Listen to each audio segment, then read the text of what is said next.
تم پر تمام مویشی چوپائے جو ہیں وہ حلال ہیں. کون کون سے جو چوپائے ہوتے ہیں جن کے کھر آپس میں جو ہے وہ تھوڑے سے گیپ ہوتے ہیں جن کے, صحیح ہے, یعنی کہ ہر چوپائی بھی نہیں حلال ہوتے, اس میں بھی آپ کو ڈیٹیل پھر احادیث کے ساتھ ملتی ہے. ہر چیز جو ہے وہ آپ کو قرآن مجید میں نہیں ملتی ہے, اس کی کچھ ڈیٹیلز آپ کو احادیث کے ساتھ, یعنی دونوں کا آپس میں بہت گہرا تعلق ہے. ایسا نہیں ہے کہ انسان جو ہے وہ صرف قرآن کو لے کے بیٹھ جائے اور سوچے کہ بس میں نے قرآن پہ عمل کر لوں تو میرا گزارا ہو جائے گا, میری فلاح ہو جائے گی. تو ایسا نہیں ہے. اللہ تعالیٰ نے نبی صلی اللہ علیہ وسلم پر احادیث کا ذخیرہ بھی اتارا ہے, اور وہ بھی من جانب من اللہ ہی ہے. اور اس کے بارے میں یہ سوچنا کہ پتہ نہیں وہ ضعیف ہے یا نہیں ہے اور اس طرح ہے, یہ باتیں اپنے ذہن سے نکال دیں. کیونکہ آپ دیکھیں کہ جس طرح اللہ تعالیٰ نے قرآن مجید کی حفاظت فرمائی ہے, اسی طرح اللہ تعالیٰ نے احادیث کی بھی حفاظت فرمائی ہے. تو اس کے لیے اماموں نے, جو امام بخاری ہیں اور صحاح ستہ کی جو ہماری 6 کتابیں ہیں احادیث کی, اس پر سارے علماء نے بہت محنت کی ہے. وہ تمام اماموں نے بہت محنت کے ساتھ جو ہے وہ ان کو کمپائل کیا ہے. تو ہم یہ سوچنا ہمارا کہ پتہ نہیں کون سی ضعیف ہے کون سی یہ ہے, تو یہ باتیں ہمارے لیے یہ صرف شیطان کے وسوسے ہیں. ٹھیک ہے, تو تم پر تمام چوپائے مویشی حلال ہیں سوائے ان کے جو تم پر پڑھے جائیں گے, یعنی جو حرام ہیں وہ بتا دیے جائیں گے, ویسے سارے حلال ہیں.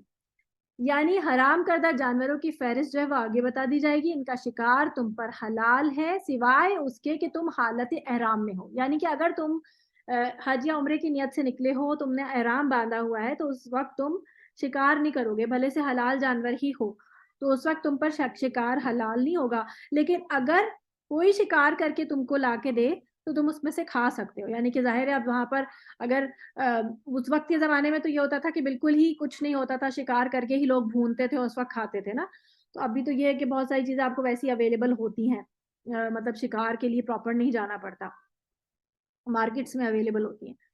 لیکن وہ بھی تو لائے ہی ہیں نا ایک طرح سے, تو وہ آپ ان سے کھا سکتے ہیں. لیکن خود یہ کام کرنا, جیسے عموماً نا لوگوں کا لوگ شکار کھیلنا جو ہے وہ ان کا شوق ہوتا تھا. عربوں میں تو بہت زیادہ تھا کہ شکار کھیلنا, اور کچھ مردوں کی بہت شوقین ہوتے ہیں کہ وہ شکار کو کھیلنا, اور دلچسپی ہوتی ہے نا ایک طرح سے آپ کی. تو حالت احرام میں اگر کسی کو کوئی جانور نظر آ جائے تو کیا کرے, وہ اس کے پیچھے بھاگے اور اس کو شکار کرنے کے لیے اس کے پیچھے لگ جائے. تو اس سے کیا ہوگا, اس سے عبادت کا خوشو خضو ختم ہو جائے گا. بیسیکلی انسان کس لیے جا رہا ہے, اس مقصد کی جو ہے نا وہ تکمیل نہیں ہو پائے گی, بلکہ الٹا جو ہے وہ کچھ اور ہی, مطلب کہیں اور ہی انسان کا فوکس چلا جائے گا نا. آپ دیکھیں کہ جب انسان وہاں پہ جاتا ہے تو وہاں پر آپ دیکھیں کتنی بڑی نعمت ہے کہ جیسے ہم لوگ تو بہت دور رہتے ہیں, جیسے پاکستان سے یا اور دوسرے ممالک سے لوگ جو ہیں وہ جاتے ہیں, تو اتنا مال خرچ کر کے اور اتنی انرجی لگا کے جب انسان وہاں پہنچتا ہے تو پھر انسان وہاں پر صرف عبادت کے اندر ہی فوکس کرے, بجائے اس کے کہ انسان جو ہے وہ شاپنگس میں لگ جائے, وہاں کھانے پینے میں لگ جائے, یا وہاں کی اور سیر و تفریح میں لگ جائے. کور فوکس کیا ہو انسان کا, کہ انسان جو ہے وہ عبادت جو ہے وہ اسے پورا کرے. عبادت کے لیے انسان جا رہا ہے تو اسی کو ہی انسان کرے. تو یہ یہاں پر بتایا جا رہا ہے. تو اسی لیے دیکھیں اس کا مقصد بھی یہاں پر میں نے لکھا ہے کہ حالت احرام میں شکار کیوں منع کیا گیا, تاکہ توجہ عبادت پر رہے اور حج اور عمرے کا فوکس خراب نہ ہو. کیونکہ بعض اوقات شوق اور دلچسپیاں کیا ہوتی ہیں, ہماری توجہ اپنی طرف کھینچ لیتی ہیں, تو پھر کیا ہوتا ہے, عبادت خراب ہو جاتی ہے. انسان کو کن کن عہدوں کی پاسداری کرنی چاہیے, عہدوں نہیں ہے, یہ عہدوں کی ہے. عہدوں کی, کن کن عہدوں کی پاسداری کرنی چاہیے, کیونکہ عہد کی بات ہو رہی تھی اوپر, اسی میں آپ کا یہاں پر آ رہا ہے کہ ان کن عہدوں کی پاسداری کرنی چاہیے. تو بندے کو اللہ کے ساتھ ایک عہد ہوتا ہے, اور بندے کا عہد دوسرے بندوں کے ساتھ بھی ہوتا ہے. تو ان 2 قسم کے جو ہے وہ عہد ہوتے ہیں انسان کے. تو اس میں جو ہے وہ انسان کو پراپر جو ہے وہ اس میں کرنا چاہیے. اب مجھے بتائیں کہ اللہ کے ساتھ ہمارے کون کون سے عہد ہیں, کوئی بتائے گا, کوئی ہینڈ ریز کر کے مجھے بتائیں گے کہ کون سے عہد ہوتے ہیں جو ہمارے اللہ کے ساتھ ہوتے ہیں, پھر میں بتاؤں گی. جی صوبیہ آپ بتائیے.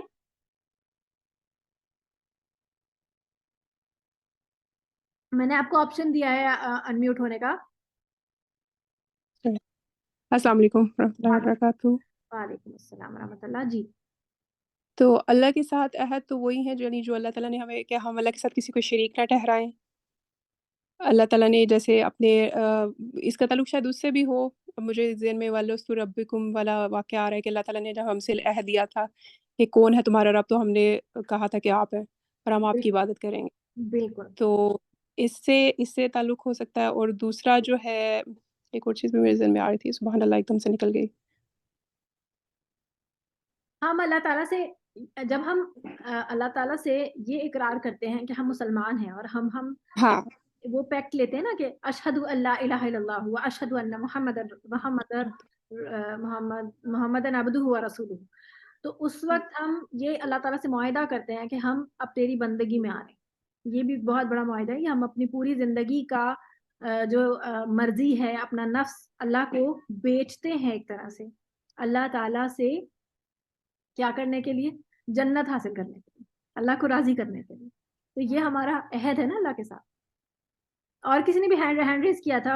اچھا مجھے بتائیں بندے کا بندوں کے ساتھ کیا حق کیا عہد ہوتا ہے؟ کوئی اور بتائے گا پلیز، جو ہینڈ ریز کریں مجھے بتائیں. جی اکثر رفیق آپ بتائیے. السلام علیکم. جو وعلیکم. ہم لوگ آپس میں جیسے اپنی زندگی گزارتے ہیں، تو ہم لوگ آپس میں ایک دوسرے سے وعدہ کرتے ہیں. کسی کی امانت ہم نے رکھی ہوتی ہے، یہ بھی تو ایک عہد میں آتا ہے. اس کا جو ہم لوگ ایک دوسرے سے نے کمٹمنٹ کی ہوتی ہے کہ ہم آپ کی اس کام میں اس طرح ہیلپ کریں گے، تو وہ کمٹمنٹ بھی تو عہدوں میں عہد میں آتی ہے. بالکل بالکل حقوق العباد کہہ سکتے ہیں. بالکل ایسا ہی ہے، ایسا ہی ہے. جی روبینہ سرفراز آپ کیا بتائیں گی؟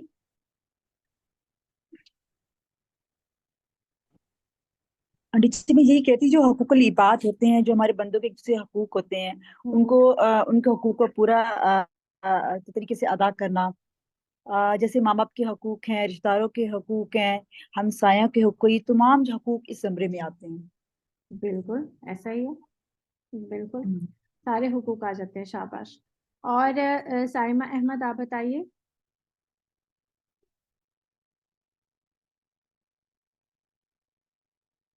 میں نے آپ کو آپشن دیا تھا انمیوٹ ہونے کا.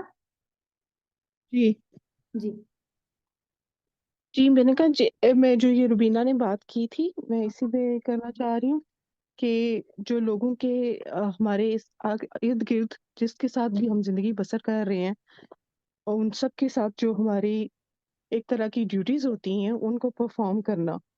بالکل بالکل بالکل جی. بالکل ٹھیک ہے. جی کرن آپ بتائیں.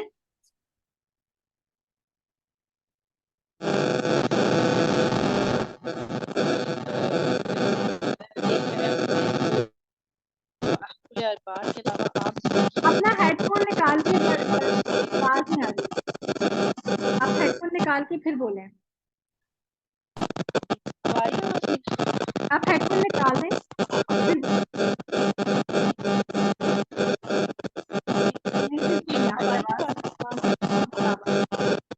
اچھا دیکھیں آپ بالکل ٹھیک کہہ رہے ہیں. آپ سب نے بالکل صحیح بتایا کہ دیکھیں بندے کا عہد اپنے رب کے ساتھ سب سے پہلا عہد کیا ہے کہ جب ہم نے اللہ تعالیٰ سے یہ اقرار کیا، جب کہ ہم ایک فزیکل فارم میں نہیں تھے.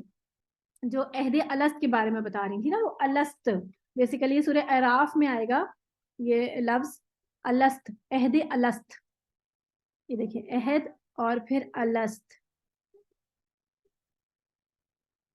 الست صحیح ہے. یہ سین ہے اور یہ تے ہے اور یہ پیش ہے. الست اس طرح سے ہے. یہ عہد الست کہلاتا ہے. یہ اس میں کیا ہوا تھا کہ اللہ تعالیٰ نے حضرت آدم علیہ السلام کی پیٹھ پر ہاتھ مارا تھا اور کہا تھا کیا میں تمہارا اور نہیں پیٹھ پہ ہاتھ مارا اور تمام دنیا میں جتنے بھی انسان پیدا ہونے والے تھے ان سب کی روحوں کو حاضر کر لیا، ارواح کو.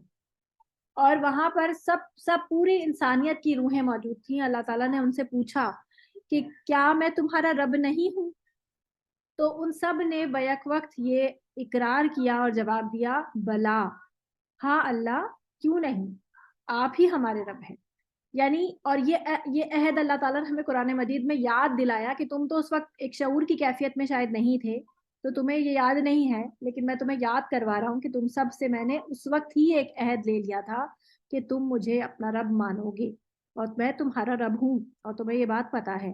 اور آپ دیکھیں کہ انسان کی جبلت، انسان کی جو فطرت ہے نا، وہ اللہ کو ڈھونڈتی ہے. اگر انسان جو ہے وہ بورن مسلم بھی ہے نا، تو وہ اگر کہیں ڈیویٹ ہونے لگتا ہے نا، جب بہت زیادہ وہ انسان دنیا کی طرف چلا جاتا ہے، بہت دنیا دار بن جاتا ہے، سب کچھ حاصل بھی کر لیتا ہے، تو ایک بے سکونی اس کے اندر جو آتی ہے، وہ اس کے اندر وہ جو بے چینی آتی ہے، وہ اس کو اللہ کو ڈھونڈنے اور اللہ کی جستجو پہ مجبور کرتی ہے. وہ یہ کیوں؟ کیونکہ انسان کو پیدا ہی اسی لیے اللہ تعالیٰ نے کیا ہے نا کہ انسان اللہ تعالیٰ کی عبادت کرے. تو جب تک وہ اللہ کی عبادت نہیں کرے گا اس کا مقصد پورا نہیں ہوگا، اور جب مقصد پورا نہیں ہوگا تو انسان پھر ادھر ادھر بے چین گھومتا رہے. تو وہ چیز اللہ تعالیٰ نے ہمارے اندر ایک کہتے ہیں نا بلٹ ان ڈیوائس، ایک چپ ڈالی ہوئی ہے کہ تم نے یہ کام کرنا ہے. انسان اگر نہیں کرے گا تو بے چین رہے گا، انسان مکمل نہیں فیل کرے گا، سکون نہیں پائے گا. تو یہ ایک چیز اللہ تعالیٰ نے اس کے اندر ڈالی. اب اگر وہ بورن مسلم نہیں ہے، فرض کریں اگر وہ کہیں کسی ہندو کے گھر میں یا کسی کرسچن یا کسی یہودی کے گھر میں پیدا ہوئے ہیں، تو تب بھی اس کے اندر یہ جستجو ہوگی، اور جہاں اس کو ہدایت ملے گی اور اگر اس کے اندر یہ ایکسیپٹنس ہوگی کہ وہ ہدایت کو پا لے تو وہ ہدایت پا جائے گا. ٹھیک ہے؟ تو اس لیے یہ کہنا کہ ہمارے ذہن میں یہ کبھی کبھی آتا ہے نا کہ ہم تو چلو بورن مسلمز ہیں، اللہ تعالیٰ نے ہمارے اوپر ایک نعمت کی کہ ہم کو اللہ تعالیٰ نے مسلمان گھروں میں پیدا کر دیا، لیکن جو لوگ ہندو ہیں یا وہ ہیں ان کا کیا قصور تھا؟ تو بیسیکلی اللہ تعالیٰ ہر بندے کو ہدایت پرووائڈ کرتا ہے. اگر وہ ہدایت کو ایکسیپٹ کر لیتا ہے تو ٹھیک ہے، ورنہ پھر وہ اس کی اپنی چوائس پہ اس کے لیے حجت تمام ہو جاتی ہے. اللہ تعالیٰ کسی بھی قوم کو یا کسی بھی شخص کو سزا نہیں دیتا جب تک کہ اس تک ہدایت پہنچ نہ گئی ہو. ہدایت ہر بندے تک پہنچتی ہے، آپ تک بھی بہت دفعہ پہنچی ہوگی. آپ لوگوں کے دل میں اللہ تعالیٰ نے یہ تڑپ دیکھی ہوگی، کہیں نہ کہیں آپ نے یہ اللہ تعالیٰ سے خواہش کی ہوگی کہ مجھے قرآن کو سیکھنا ہے یا مجھے قرآن سے جو ہے وہ جڑنا چاہیے، اللہ تعالیٰ کی طرف مجھے راغب ہونا چاہیے. تو اللہ تعالیٰ نے آج آپ کو یہاں اس کلاس میں بٹھا دیا. اس کلاس میں یا کسی بھی کلاس میں قرآن مجید کو جہاں پڑھا جا رہا ہو، اللہ تعالیٰ اس جگہ آپ کو پہنچا دے گا اگر آپ کے دل میں یہ تڑپ اللہ تعالیٰ دیکھے گا. تو آپ کے اندر یہ ریسیپٹر اگر آپ کے اندر دیکھے گا تو اللہ تعالیٰ آپ کو وہاں تک پہنچا دے گا جہاں پر آپ اس ہدایت کو ایکسیپٹ کر لیں. ٹھیک ہے؟ دوسری بات، یہ ہمارا پہلا عہد ہوگا، یہ جو ہمارا عہد جو کہ ہم نے لاشعوری طور پہ لیا تھا. دوسرا عہد جب ہم کلمہ پڑھتے ہیں، جب ہم شہادت دیتے ہیں کہ اللہ تعالیٰ ہمارا رب ہے اور نبی صلی اللہ علیہ وسلم آخری نبی ہیں، اس کے بندے ہیں، اس کے رسول ہیں، تو ہم قرآن اور سنت ان دونوں کو ایکسیپٹ کرتے ہیں اللہ اور اس کے رسول کے ساتھ، اور پھر ہم اس پر عمل کرنے کا اقرار کرتے ہیں کہ ہم عمل کریں گے. ٹھیک ہے؟ جب انسان اس اقرار پر آتا ہے تو ابھی یہ صرف زبانی کلامی بات ہے. جیسے یہ بالکل اسی طرح سے جیسے آپ کسی فرم میں جاتے ہیں جاب کے لیے اور آپ سے ایک ایگریمنٹ سائن کرایا جاتا ہے کہ یہ آپ کی جاب ڈسکرپشن ہے اور یہ آپ نے کرنا ہے، تو آپ اس کے اوپر ابھی فی الحال سائن کرتے ہیں. تو آپ کہتے ہیں ہاں میں کروں گا، ابھی تک آپ نے کرنا شروع نہیں کیا، ابھی آپ اوپر کرنے کی حامی بھری ہے. تو ابھی ہم سب اس لیول پر بیٹھے ہوتے ہیں جب ہم کہتے ہیں کہ ہم بورن مسلمز ہیں اور ہم الحمدللہ مسلمان ہیں. ٹھیک ہے؟ ہم مسلمان ہیں، ابھی ہم ایک بیس لائن پر ہیں، ابھی ہم نے کوئی پریکٹیکل کچھ نہیں کیا، ابھی ہم صرف بیس لائن پر ہیں. جب ہم پریکٹسنگ مسلم بننا شروع کرتے ہیں، جب ہم ان تمام باتوں جو شہادت ہم نے دی ہے اس کو دل سے ایکسیپٹ کر کے اس پر عمل کرتے ہیں اپنے دل، اپنی زبان اور اپنے بدن کے ساتھ. جب ہم دل کے ساتھ، زبان کے ساتھ کیسے کہ جب آپ نماز پڑھتے ہیں تو آپ دیکھیں کہ بدن اور زبان دونوں استعمال ہوتے ہیں، بدنی اور زبان کے ساتھ اس کی یہ عبادت ہے. اسی طرح جب ہم ذکر کرتے ہیں تو وہ صرف زبان کے ساتھ ہوتا ہے. جب ہم کسی کی مدد کرتے ہیں، اللہ کی راہ میں جو ہے وہ نکلتے ہیں، اپنے باڈی کے ساتھ کسی کی کوئی ہیلپ کرتے ہیں یا کوئی دین کے راہ میں ہم کوئی کام کرتے ہیں تو وہ ہماری بدنی عبادت ہو جاتی ہے. اسی طرح جب ہم اللہ کی راہ میں خرچ کرتے ہیں تو ہماری مالی عبادت ہو جاتی ہے. تو یہ تمام جب ہم زبان، دل کے ساتھ مائل ہو کر اور بدن کے ساتھ ہم اللہ تعالیٰ کی اطاعت میں لگ جاتے ہیں تو پھر ہم کیا ہوتا ہے، ہم ایمان والے بننے کے لیے سٹارٹ ہو جاتے ہیں، ہمارے اندر ایمان داخل ہونا شروع ہو جاتا ہے. جب ہمارے اندر ایمان داخل ہونا شروع ہو جاتا ہے تو ساتھ ساتھ ہمارے اندر ایک تقویٰ بلٹ ہوتا ہے. یہ دونوں چیزیں ساتھ ساتھ چلتی ہیں، تقویٰ اور ایمان، دو الگ الگ چیزیں ہیں، ان دونوں کو سمجھ لیجیے اچھی طرح سے. تقویٰ کیا چیز ہوتی ہے؟ تقویٰ ہوتا ہے کہ انسان اللہ تعالیٰ کی محبت میں، ٹھیک ہے، آپ نے اب تک ڈیفینیشن سنی ہوں گی تقویٰ کی. تقویٰ کا معنی ہوتا ہے پرہیزگاری، صحیح ہے نا؟ تو صرف پرہیزگاری نہیں، اللہ تعالیٰ کی محبت میں پرہیز کرنا ہے، ٹھیک ہے. اب آپ دیکھیں، یہ بالکل اس طرح سمجھے کہ جیسے آپ ڈاکٹر کے پاس جاتے ہیں اور ڈاکٹر آپ کو نہیں، کوئی شخص ڈاکٹر کے پاس جاتا ہے اور ڈاکٹر کہتا ہے کہ بھائی آپ کو ڈائبٹیز ہو گئی ہے اور اب آپ کو چینی نہیں کھانی، آپ کو چینی جیسی چیزوں سے پرہیز کرنا ہے. آپ کہیں گے ٹھیک ہے، اب سے کیونکہ مجھے اپنی جسم سے بھی محبت ہے اور میں چاہتا ہوں کہ میں صحت رہوں، مجھے اپنی صحت سے محبت ہے، تو میں اب چینی جیسی چیزوں سے پرہیز کروں گا. پھر ڈاکٹر آپ کو کہتا ہے کہ آپ ہری سبزیاں زیادہ کھائیں، آپ صبح مارننگ واک کریں، آپ جو ہے وہ اچھی چیزوں پہ اپنی ڈائٹ کو بہتر کریں تاکہ آپ کی صحت اچھی ہو. آپ کا جتنا بھی لاس جو ہو گیا ہے اب اس کو آپ اوور کم تو نہیں کر سکتے لیکن اپنی صحت کو امپروو کر سکتے ہیں. تو آپ وہ کام کرنا شروع کر دیتے ہیں جو آپ کی صحت کو امپروو کر رہا ہے، ٹھیک ہے. اب آپ کو چینی پسند ہے لیکن آپ نہیں کھا رہے اس لیے کیونکہ وہ آپ کو نقصان دے گی، ٹھیک ہے. آپ وہ کام کر رہے ہیں جو آپ کو پسند نہیں ہے. مجھے ہری سبزیاں نہیں پسند ہے لیکن میں کھا رہی ہوں اس لیے تاکہ میری صحت بنے، اور اس لیے میں زبردستی وہ کھا رہی ہوں، بس دوا سمجھ کے میں کھا رہی ہوں کہ نہیں مجھے یہ کھانا ہے تاکہ میری صحت اچھی رہے.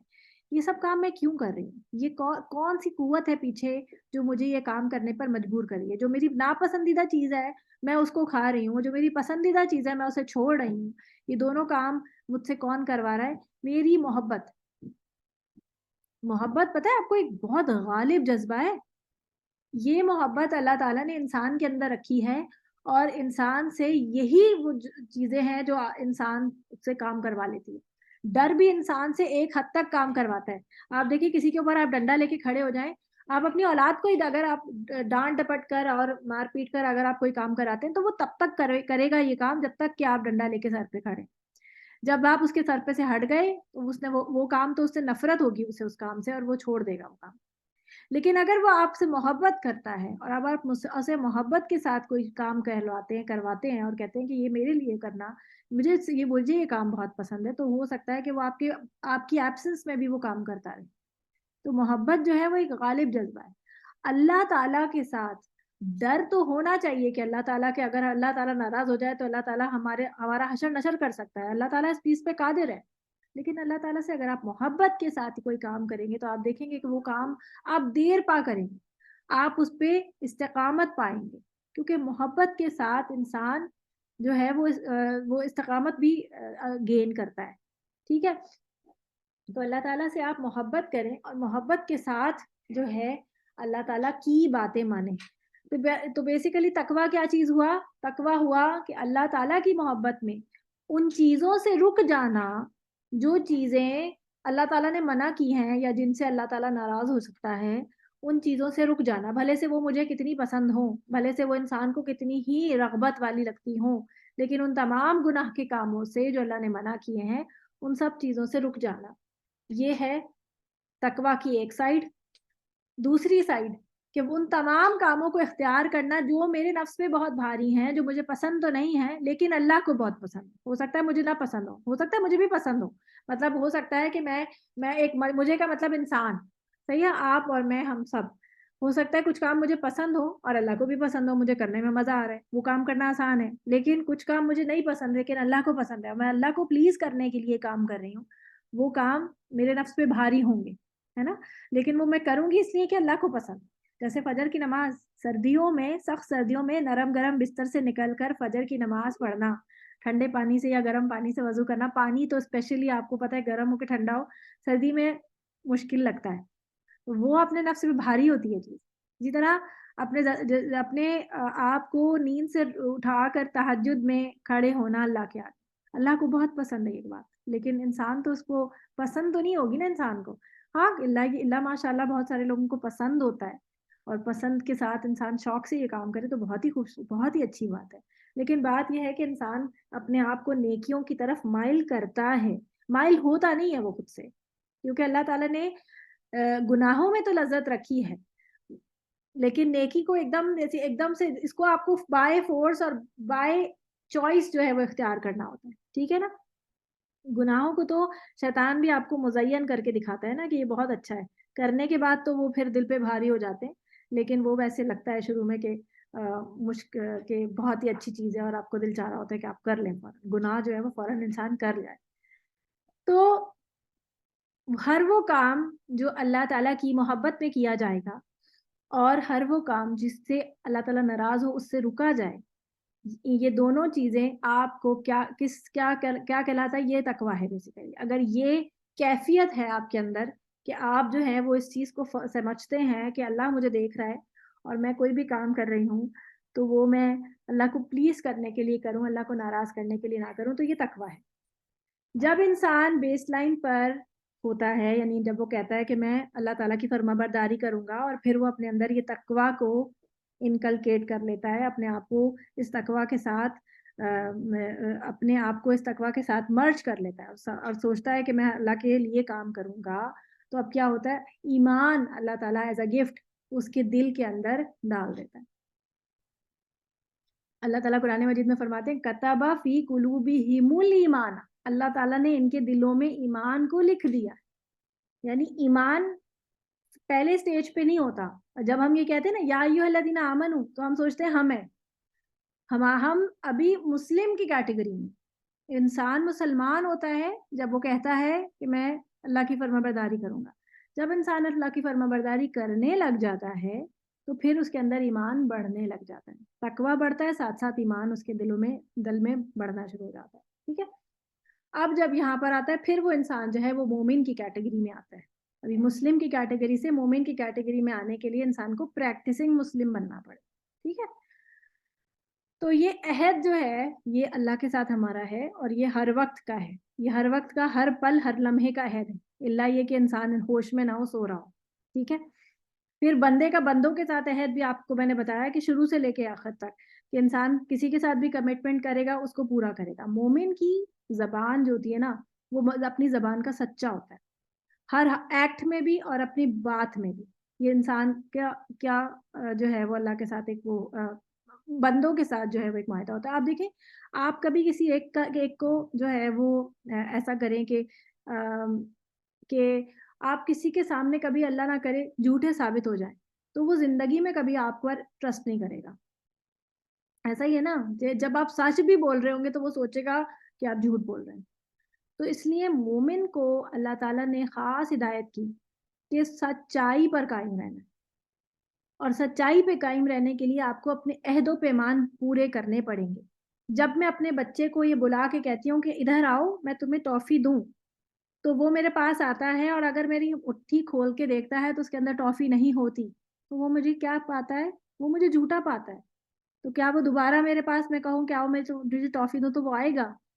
بھول پن میں تو شاید آ بھی جائے، لیکن وہ پھر اگر تھوڑا بڑا ہوگا تو اسے سمجھ آئے گا کہ نہیں اماں تو جھوٹ بولتی ہیں، اماں سچ میں نہیں وہ دیں گی مجھے ٹافی. میں سچ میں بھی اگر میرے پاس جب ٹافی ہوگی تو وہ نہیں آئے گا. کہنے کا مطلب یہ ہے کہ اپنی اولاد سے بھی اگر آپ اس طرح کی بات کریں یا چھوٹے بچوں سے بھی اگر آپ کوئی بات کریں تو اسے پورا کریں، یا تو بات ہی وہ کریں جو پوری کرنے والی ہے. السلام علیکم ورحمۃ اللہ وبرکاتہ. اعوذ باللہ من الشیطان الرجیم، بسم اللہ الرحمن الرحیم. ہم بات کر رہے تھے عہدوں کے بارے میں کہ بندے کے عہد جو ہے وہ رب کے ساتھ بھی ہوتے ہیں اور بندے کے عہد جو ہے دوسرے بندوں کے ساتھ بھی ہوتے ہیں، اور کس قسم کے ہوتے ہیں وہ بھی ہم نے ڈیٹیل سے پڑھ لیے تھے الحمدللہ. اب ہم آیت نمبر 2 شروع کرتے ہیں. یا ایھا الذین آمنوا لا تحلوا شعائر اللہ ولا الشہر الحرام ولا الہدی ولا القلائد ولا آمین البیت الحرام یبتغون فضلا من ربہم ورضوانا. اے ایمان والو، اللہ تعالیٰ کے شعائر کی بے حرمتی نہ کرو، نہ ادب والے مہینوں کی، نہ حرم میں قربان ہونے والے اور پٹے پہنائے گئے جانوروں کی جو کعبہ کو جا رہے ہوتے ہیں، اور نہ ان لوگوں کی جو بیت اللہ کے قصد سے اپنے رب کے فضل اور اس کی رضا جوئی کی نیت سے جا رہے ہوں، یعنی عازمین حج جو ہوتے ہیں، یعنی کہ جو عمرہ اور حج کے لیے لوگ جا رہے ہوتے ہیں ان کی بات ہو رہی ہے. ہاں جب تم احرام اتار ڈالو تو شکار کھیل سکتے ہو. جن لوگوں نے تمہیں مسجد حرام سے روکا تھا ان کی دشمنی تمہیں اس بات پر آمادہ نہ کرے کہ تم حد سے گزر جاؤ، نیکی اور پرہیزگاری میں ایک دوسرے کی امداد کرتے رہو، یعنی مدد کرتے رہو، اور گناہ اور ظلم زیادتی کے کاموں میں مدد نہ کرو، اور اللہ تعالیٰ سے ڈرتے رہو، بے شک اللہ تعالیٰ سخت سزا دینے والا ہے۔ شعائر اللہ کی بے حرمتی نہ کرو۔ شعائر اللہ کیا ہے؟ جو اگر آپ صرف اسپیسیفکلی اس آیت کی بات کریں گے تو جو چیزیں اس آیت میں بتائی گئی ہیں ان میں کیا کیا ہے؟ سب سے پہلے تو حرمت والے مہینے۔ حرمت والے مہینے کون کون سے ہوتے ہیں یہ آپ لکھ لیجئے، کیونکہ یہ میں نوٹس میں ایڈ کرنا بھول گئی تھی، وہ لکھنے ہیں۔ دیکھیں 3 مہینے تو لگاتار آتے ہیں آپ کے، اور وہ ہوتے ہیں آپ کے ذی قعدہ، ذی الحجہ، ذی قعدہ، ذی الحجہ اور محرم۔ یہ 3 لاسٹ کے 2 مہینے اور پہلا مہینہ شروع کا، یہ 3 مہینے لگاتار آتے ہیں۔ یہ تینوں مہینے جو ہے وہ حرمت والے ہیں، اور ایک مہینہ درمیان میں آتا ہے اور وہ ہے رجب۔ ذی قعدہ، ذی الحجہ اور محرم اور رجب، یہ 4 مہینے حرمت والے مہینے ہیں۔ یہ اسلام آنے سے پہلے بھی عربوں میں یہ 4 مہینے حرمت کے مہینے کہلاتے تھے، اور اس میں کیا ہوتا تھا کہ اگر کوئی شخص اپنے باپ کے دشمن کو بھی اگر اس میں دیکھ لیتا تھا تو ان مہینوں میں قتل نہیں کرتا تھا۔ یعنی ان کے، آپ کو پتا ہے کہ عربوں میں تو بہت زیادہ خاندانی جھگڑے اور بیکار کے بھی بلا وجہ کی باتوں پہ بھی جھگڑے ہوا کرتے تھے، تو بہت زیادہ جنگجو قوم تھی یہ۔ لیکن ان مہینوں میں نہ یہ راہزنی کرتے تھے، نہ یہ کسی کو قتل کرتے تھے، ایون اپنے باپ کے دشمن کو بھی قتل نہیں کرتے تھے اگر اس کو سامنے بھی پا لیتے تھے تو یہ حرمت کے مہینوں کی جو ایک رسپیکٹ تھی وہ اسلام نے بھی جو ہے وہ باقی رکھی، کہ یہ 4 مہینے جو ہے وہ حرمت والے ہیں، ان میں جنگیں نہیں ہوں گی کسی بھی طرح کی۔ تو حرمت والے مہینے ان کی بے حرمتی نہیں کرو۔ تو آپ دیکھتے ہیں کہ محرم وغیرہ جو ہوتا ہے اس میں، اور اس کے علاوہ یہ جو سارے مہینے ہوتے ہیں اسپیشلی، ویسے بھی آپ کو دوسرے کی رسپیکٹ کرنی ہی چاہیے۔ اس کے بعد، اور نہ ہدی کے جانور کون سے ہوتے ہیں؟ ہدی کے جانور وہ ہوتے ہیں جو قربانی کے جانور ہوتے ہیں، اور یہ پہلے زمانے میں جو لوگ سفر کیا کرتے تھے، پیدل سفر ہوتے تھے، ظاہر ہے جیسے اونٹوں پہ سفر کرتے تھے یا اس طرح سے، تو بائی روڈ بھی جیسے سفر کیا جس طرح سے، تو وہ اپنے ساتھ جانور لے کے جاتے تھے، یعنی قربانی کا جانور، کیونکہ آپ کو پتہ ہے حج اور عمرہ دونوں میں قربانی کرنی ہوتی ہے، تو قربانی کا جانور وہ ساتھ لے کے جاتے تھے، عموماً اسپیشلی جو حج کی بات ہو رہی ہے۔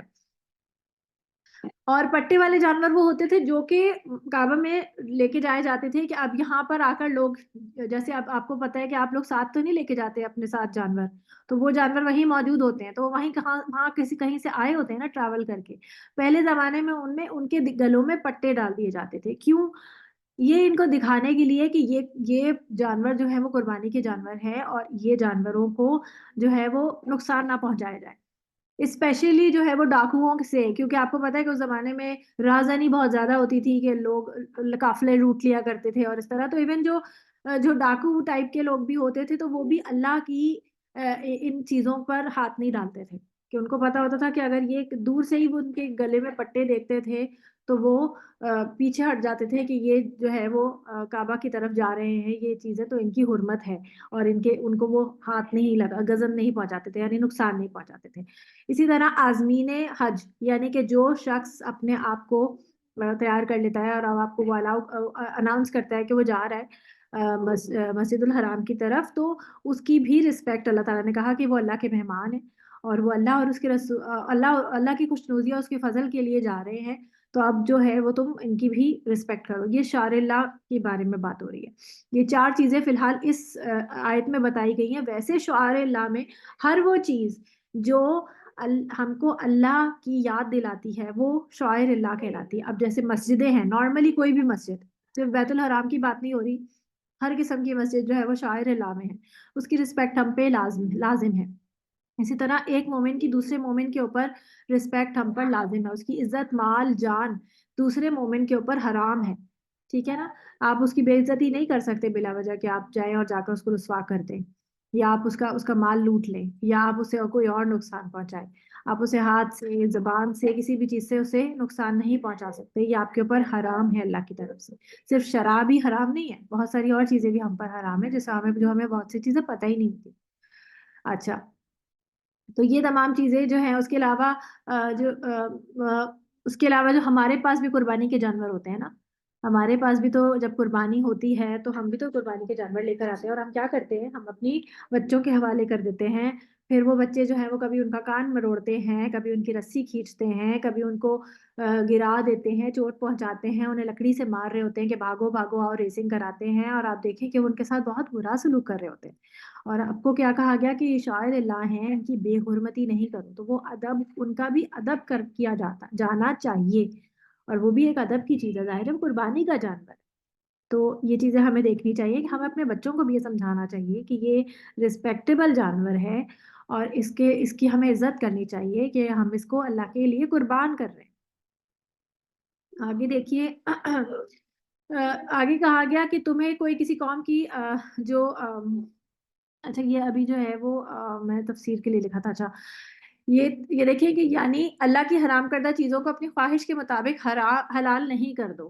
اور دوسرا مطلب یہ ہوتا ہے کہ دین کا مذاق نہیں بناؤ.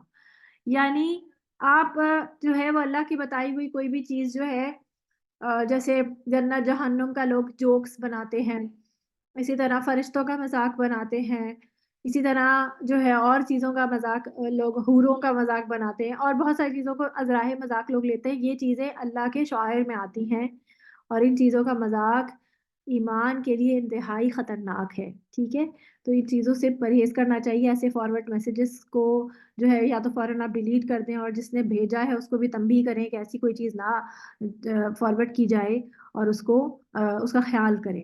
ضروری ہے کہ آپ کے ایمان کے لیے. تو شعائر اللہ میں دیکھیے میں نے کچھ چیزیں لکھی ہیں یہاں پر. اس میں صفا مروہ بھی جو ہے وہ بھی شعائر اللہ میں آتا ہے، اور اس میں بہت ساری چیزیں آ سکتی ہیں. اس میں مومن آ سکتا ہے، اس میں نارمل مسجدیں ساری، اللہ کی تمام مسجدیں، اور جو ہے مومن کا لباس جو ہوتا ہے، جیسے اکثر لوگ داڑھی کا مذاق اڑاتے ہیں، پردے کا مذاق اڑاتے ہیں. یہ تمام چیزیں کیا ہیں؟ یہ سب اسلام کی علامتیں ہیں نا، یہ اللہ کی نشانیاں ہیں. ان سب کا جو ہے وہ مذاق بنانا ہم پر جائز نہیں ہے. پھر حج ایک بہت بڑی مالی اور بدنی عبادت ہے. اگر انسان کو اس عبادت کا موقع ملے تو اس میں اخلاص کے ساتھ اللہ کے فضل اور رحمت کا طلبگار ہو، نہ کہ اس موقع پر بھی وہ دنیا داری میں لگا رہے. کیا دنیا داری کہ وہ شکار کھیلنا شروع کر دے، اور یا شاپنگ کرنا شروع کر دے، یا اور کچھ، یا پھر لوگوں کو فون کر کر کے باتیں اور کہانیاں سنانا شروع کر دے کہ دیکھو میں یہاں پر ہوں، یا فوٹو سیشن لوگ کر رہے ہوتے ہیں. وہ بھی بہت خطرناک بات ہے، کیونکہ اخلاص اس سے جاتا ہے نا کہ آپ لوگوں کو دکھانے کے لیے تو نہیں حج کرنے گئے ہیں، یا لوگوں کو دکھانے کے لیے تو عمرہ نہیں کرنے گئے ہیں، بلکہ آپ کس لیے گئے ہیں. تو آپ اس مقصد کو دھیان میں رکھیں. ہدی کے جانور وہ جانور ہوتے ہیں جو حج اور عمرے کے موقع پر لوگ اپنے ساتھ سفر میں لے کے جاتے ہیں. ٹھیک ہے، یہ میں نے آپ کو نوٹس یہ آپ کو پرووائڈ کیے جائیں گے. یہ پوری سلائڈس جو ہیں وہ آپ کو ایز اٹ از گروپ میں بھیج دی جائیں گی. آپ اس میں سے سب کچھ جو چاہیں آپ اس میں سے کاپی کر سکتے ہیں. آپ اس کو چاہیں تو پرنٹ آؤٹ بھی نکال سکتے ہیں. ہم آپ کو پورا پراپر ہر چیز، ہر مٹیریل پرووائڈ کرتے ہیں، بس آپ پڑھنے والے بنے. کلائد والے جانور کون ہوتے ہیں؟ جن کے گلوں میں پٹے ڈالے جاتے ہیں اور یہ قربانی کے جانور کعبہ کی طرف لے جائے جاتے ہیں. یعنی یہ وہ جانور ہوتے ہیں جو ہم وہاں سے اب پھر لوگوں کی قربانیوں کے لیے پھر وہاں پر بک کرواتے ہیں نا، یہ وہ جانور ہیں. اور وہ یہ ہدی والے جانور وہ ہیں جو کہ عازمین حج خود لے کے جاتے ہیں. ٹھیک ہے، ان دونوں میں ڈفرنس سمجھ لیجیے گا. عازمین بیت الحرام کی حرمت کس وجہ سے ہے؟ یعنی کہ جو اللہ تعالیٰ کے گھروں کو جانے والے لوگ ہیں، حج اور عمرہ والے، ان کی کیا وجہ ہے کہ یہ اللہ کے مہمان ہیں، اللہ کے گھر کے مسافر ہیں، تو ان کو عزت اور اکرام کے ساتھ لے کے جایا جائے، اور ان کی ہتک اور بے عزتی سے منع کیا گیا. اور تمہیں کسی قوم کی دشمنی زیادتی پر آمادہ نہ کرے. یعنی یہاں اشارہ جو ہے وہ صلح حدیبیہ کی طرف ہے اور اس کے عمرے کی طرف ہے. اگر آپ کو اس کی تھوڑی سی ہسٹری پتا ہو، اور اگر نہ پتا ہو تو میں بتا دیتی ہوں کہ آپ کو پتا ہے کہ نبی صلی اللہ علیہ وسلم جب مکہ سے ہجرت کر کے مدینہ گئے ہیں، تو آپ کو پتا ہے کہ 8-9 سال تک تقریباً 8-9 سال تک جو ہے وہاں واپس مدینہ آنے کی جو ہے واپس مکہ آنے کا کوئی سلسلہ نہیں بنا، کیونکہ جنگیں ہوتی رہی نا. کیونکہ قریش جو مکہ کے جو مشرکین تھے ان سے مستقل جنگوں کے حالات تھے، تو ایسا کوئی موقع کبھی آیا ہی نہیں کہ مسلمان جو ہے وہ حج اور عمرہ کرنے کے لیے وہاں پر آ سکتے، کیونکہ وہ الاؤڈ ہی نہیں تھے نا. تو اگر آمنا سامنا ہوتا تو جنگیں ہو رہی تھی. تو ایک بار پھر آخر 7-8 سال بعد یہ ہوا کہ نبی صلی اللہ علیہ وسلم کو اللہ تعالیٰ نے خواب میں دکھایا کہ وہ عمرہ کرنے جا رہے ہیں، اور کئی دفعہ خواب آیا. نبی صلی اللہ آپ کو پتا ہے کہ جو پیغمبروں کو خواب آتے ہیں نا وہ سچے ہوتے ہیں. جیسے کہ حضرت ابراہیم علیہ السلام کو بھی خواب آیا تھا نا کہ وہ اپنے بیٹے کو ذبح کر رہے ہیں. تو نبیوں کو جو خواب آتے ہیں وہ سچے خواب ہوتے ہیں. تو ان کو جب یہ بار بار یہ خواب آیا تو انہوں نے قصد کر لیا کہ اب میں عمرہ کرنے جا رہا ہوں.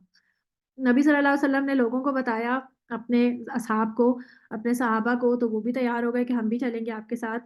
اور یہ لوگ سب تیار ہو کر نکلے، بغیر ان کے پاس کوئی ہتھیار نہیں تھے، کچھ نہیں. انہوں نے کہا کہ ہم صرف عمرہ کرنے کے لیے جا رہے ہیں. جب یہ لوگ حدیبیہ، مکہ اور مدینہ کے درمیان میں ایک جگہ ہے، مکہ سے کافی قریب ہے، حدیبیہ کے مقام پر انہوں نے پڑاؤ ڈالا.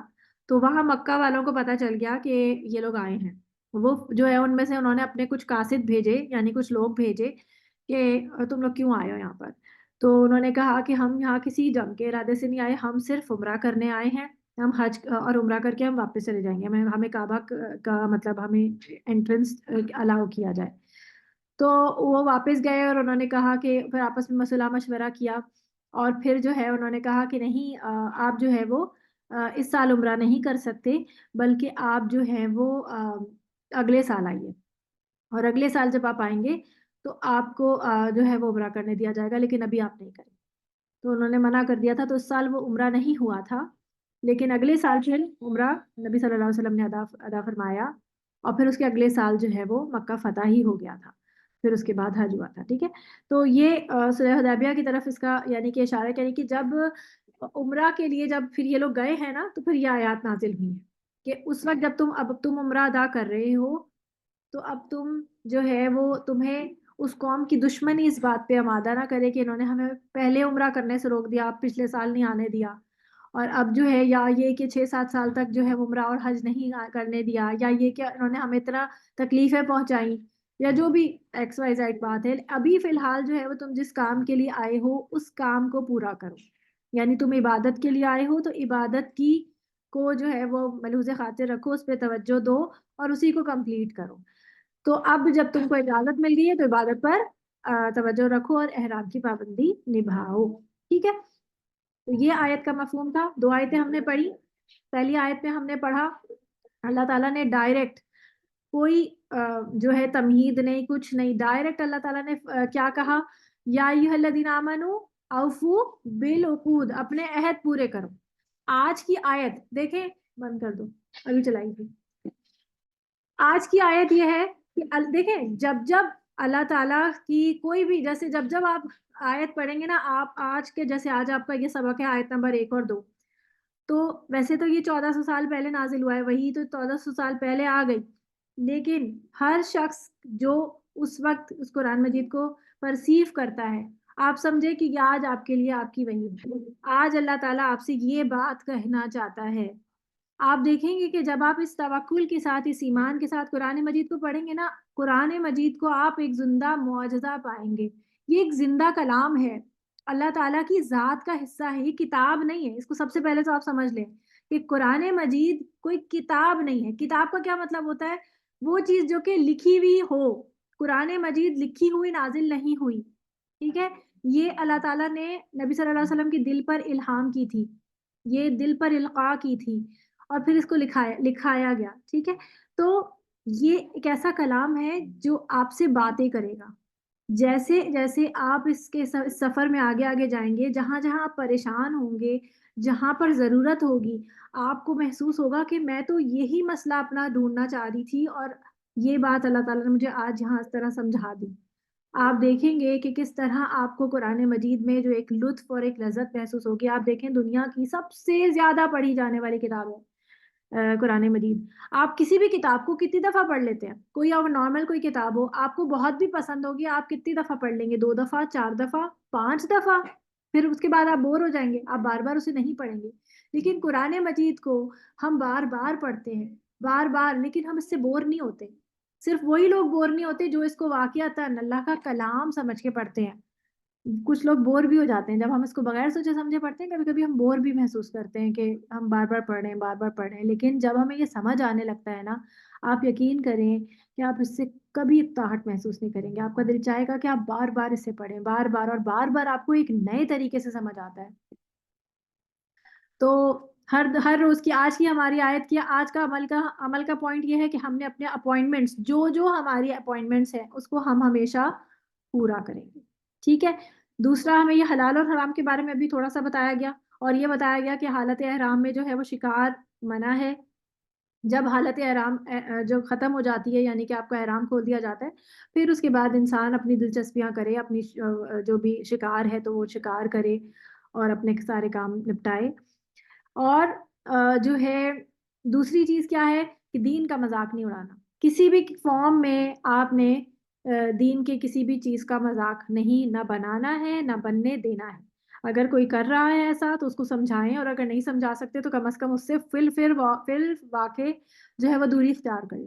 یعنی اس محفل میں نہ جائیں جس جگہ پر اللہ کی کسی بھی شاعر کا مذاق اڑایا جا رہا ہے. ٹھیک ہے.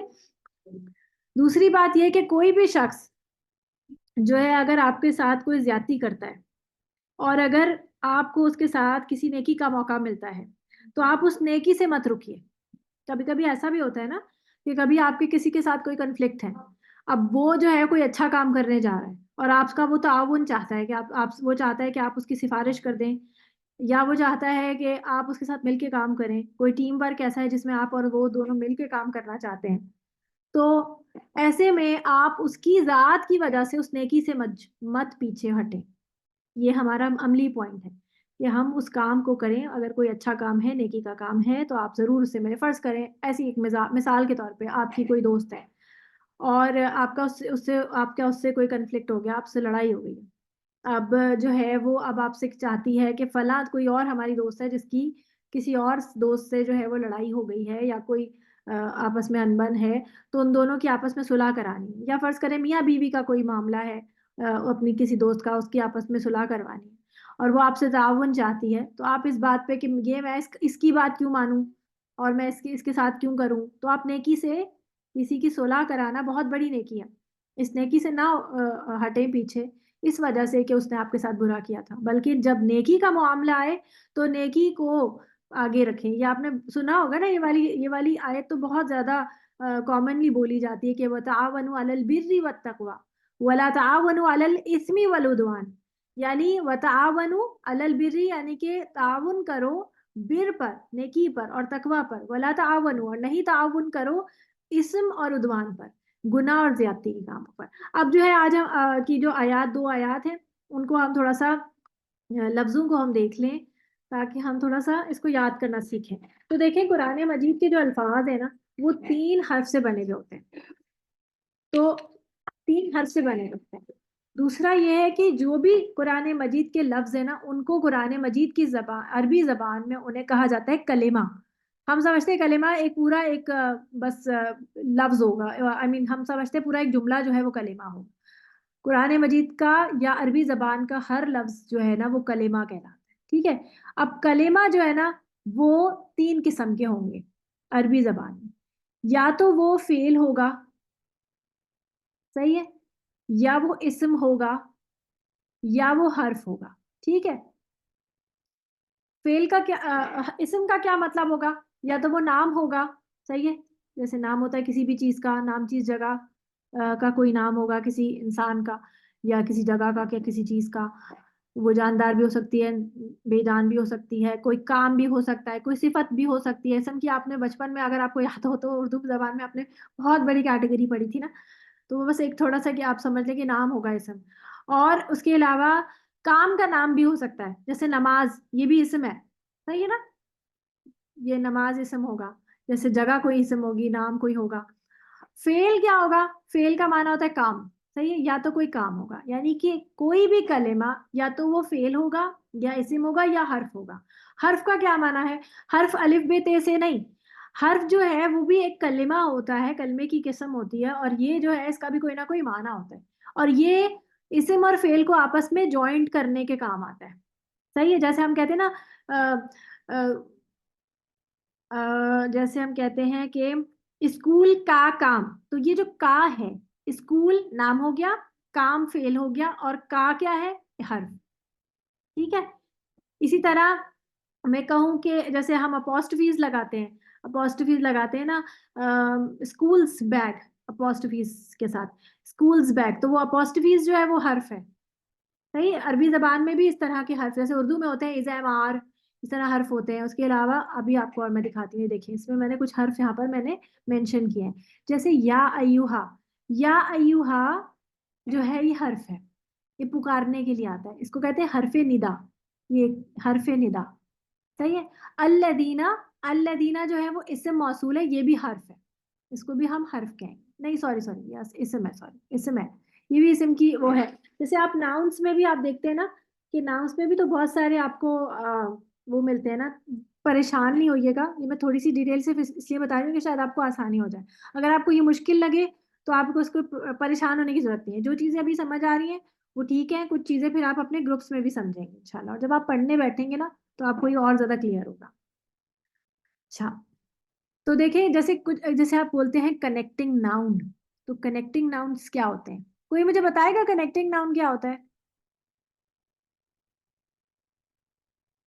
انگلش میں؟ اسی طرح کچھ ہوتے ہیں پرو ناؤنس, یہ بھی ناؤن کی قسم, اسم کی کیٹیگری ہے نا. ناؤنس کیا ہے؟ اسم. کنیکٹنگ ناؤن وہ ہوتے ہیں جو کہ کنیکٹ کرنے کے کام آتے ہیں. دو چیزوں کو, دو ناؤنس کو کنیکٹ کرنے کے کام آتے ہیں. جیسے ہمارے ہاں اردو میں کنیکٹنگ ناؤن ہوتا ہے جو, جن, جنہوں, یہ ہمارے لیے کنیکٹنگ ناؤن ہوتے ہیں. یہ دو جملوں کو کنیکٹ کرتے ہیں. جیسے ہم کہتے ہیں نا کہ جو نماز پڑھے گا اسے کھانا ملے گا. تو یہ جو ہے, یہ دو, نماز پڑھے گا کھانا ملے گا, ان دو جملوں کو جو اور جو ہے وہ جوڑتا ہے.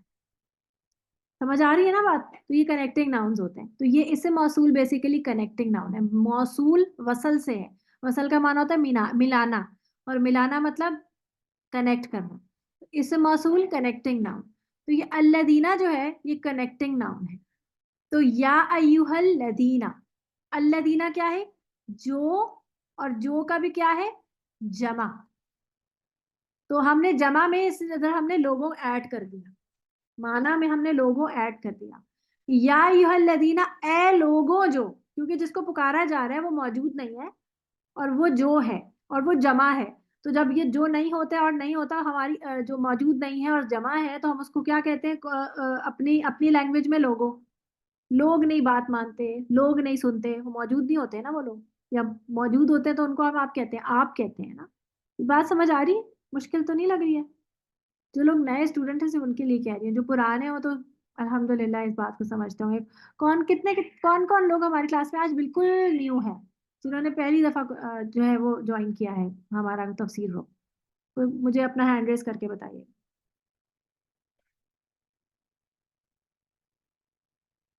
اچھا اب آگے دیکھیں, یا ایھا الذین, اے لوگو جو ایمان لائے ہو. اچھا شمائلہ نوید, ٹھیک ہے, جہاں جہاں آپ کو سمجھ نہ آئے نا تو مجھ سے آپ پوچھ سکتی ہیں, ٹھیک ہے شمائلہ؟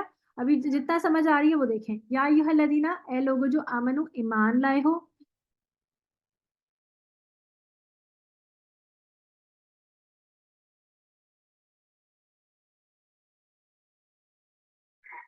آمنو, ایمان لائے ہو. آمنو کا جو ورڈ ہے حمزہ میم نون سے ہے, امانا سے, اور اس کا معنی ایمان سے ہے. دیکھیں یہ آپ کا کون سا ہوگا اسم فعل؟ آپ کو کیا لگتا ہے یہ کیا ہوگا؟ ایمان لانے والے لوگ, یہ فعل ہے آمنو, ٹھیک ہے. پھر اوفو, اوفو جو ہے واو فا یا وفا سے ہے. وفا کا معنی اس میں نا وفا بھی اسی سے ہوتا ہے, وعدہ وفا کرنا, تو پورا کرنا, ٹھیک ہے. اوفو, پورا کرو. بالعقود, پھر یہ میں نے عقدہ آپ کو سکھایا تھا. عقدہ کا معنی ہوتا ہے گرا, عہد و پیمان کو. احلت, ہا لام لام حللا سے.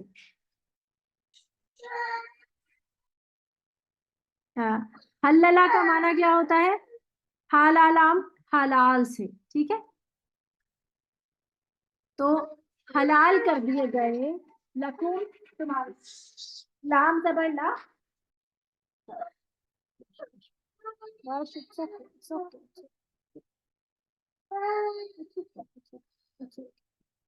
اچھا, ہا لام لام, ہا لام لام حلال کر دیے گئے لکم, تمہارے لیے, تمہارے لیے. اب یہ لیے کے دیکھیں, لام زبر لا جو ہے وہ کے لیے آئے گا, اور کم تم کے لیے.